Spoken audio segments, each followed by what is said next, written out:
Oh,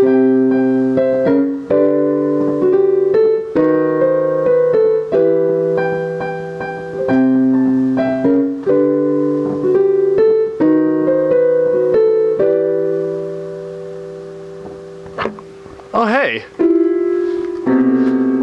I didn't see you walk in there. What's Japan? It's a country in Asia. Who lives there? The Japanese and other people. Also, video games from Japan come from the island of Japan. Today I'm going to give you a little talk about the island of Japan's video games from Japan. 3, 2, 1. Today I'm going to talk about Japan's video games. There are a ton of games made in Japan that never made their way to North America. Truth be told though, there's a lot of Japanese games out there, and I couldn't talk about them all myself. So a good friend of mine, Redbard, you may have heard of her. She does some videos about the games and the animes, and boy howdy, check her out. She's helping me do the other half of this video. So after you finish up here, be sure to click the link at the end of the video to check out what else we made together. I'm gonna add like a whoosh and a smack effect, like whoosh, whoosh, every time. So yeah, let's start the video. Let's get on this list. I'm gonna talk about a game now.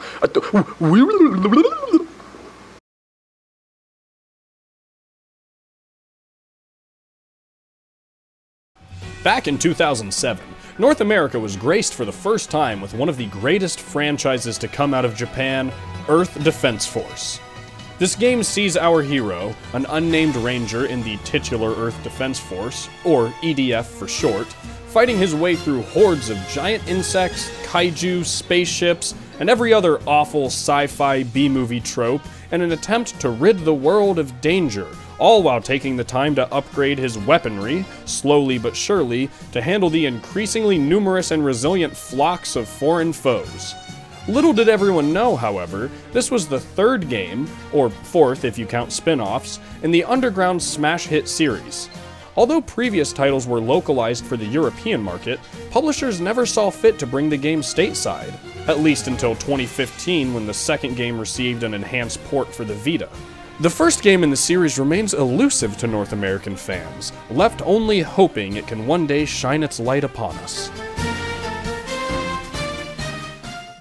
It might sound kind of hard to believe considering Nintendo's been really hitting the gas on Fire Emblem production, but believe it or not, there was once a time where Nintendo didn't really feel all that inclined to test out Fire Emblem's overseas success. As a matter of fact, that time lasted roughly 13 years and accounted for the first 6 games in the Fire Emblem series. To put that into perspective, there are 15 main series Fire Emblem games total, so not including any of the spin-offs or crossovers like Fire Emblem Warriors, Heroes, or Tokyo Mirage Sessions. So the ones that never got released in English account for almost half of the entire Fire Emblem series. As a matter of fact, it is exactly half if we're not including the 3 remakes in the main series. But with the addition of Marth and Roy to Smash Bros. Melee, characters nobody outside of Japan would have known about at the time, and the increasing popularity of the Game Boy Advance, Nintendo started to change its mind and finally brought the beloved strategy RPG series overseas with the 7th Fire Emblem game, Fire Emblem the Blazing Blade, which was, of course, just called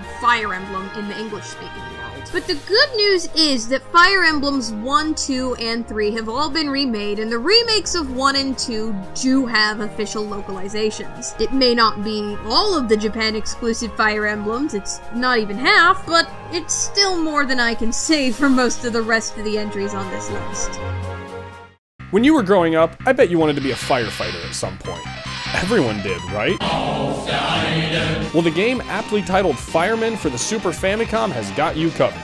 Released literally everywhere but the United States, Firemen is a game where you put out fires. You rescue people, spray water on flames, and that's about it. It's a simple premise, but very addictive. The game isn't super long either, so you can probably play through it all in an afternoon. It's still strange that this game never came to North America, considering it was already translated for Europe and Australia, but in the end, that just makes it easier for everyone to track down a version they're able to play and enjoy. In the past few years, the Ace Attorney series has gone from lesser-known fan favorite to one of Capcom's staple series, generally seeing a new installment every 2 to 3 years. In the 17 years Ace Attorney's been out, we have seen the release of 11 incredible games, yet only 8 left Japan despite the series' overwhelming success. The ones that never left are Investigations 2 and both of the great Ace Attorney games. Now, the reason Investigations 2 was never brought overseas is fairly direct. There were, quote, scheduling issues. Basically, the dev team split up after the game was made and had no time to talk about localization prospects. Since the first Investigations game didn't do all that well, making sure Investigations 2 got localized wasn't really considered a high priority, so it just kinda slipped through the cracks. It sucks, but, you know, it happens. Now, the reason Great Ace Attorney wasn't localized, on the other hand, is shrouded in a lot more mystery. The official reason is, and I am not kidding here, quote, certain circumstances, unquote. What those certain circumstances are, we'll never know for sure, but fan speculation says it's a mix of Great Ace Attorney not having done terribly well in Japan, and there being copyright issues surrounding the use of Sherlock Holmes and Dr. Watson, who are two of the main characters in the game. But alas, as reasonable as that sounds, we just don't know for sure. What happens when a German man creates a shooter almost single-handedly, makes all the in-game text American slang, and distributes it through a British company? Well, it only gets released in Japan, of course! Rendering Rangers, created by Manfred Trenz, the same mind behind the Turrican series, was anything but a smash hit for the Super Famicom. Due to poor marketing and low production numbers, this has become one of the holy grails for Super Famicom collectors, with complete copies sometimes selling for thousands of dollars.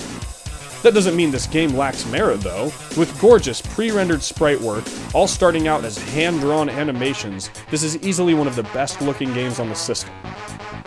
This is hands down one of the finest action games of the 16-bit era, and it's a shame we missed it here in the West.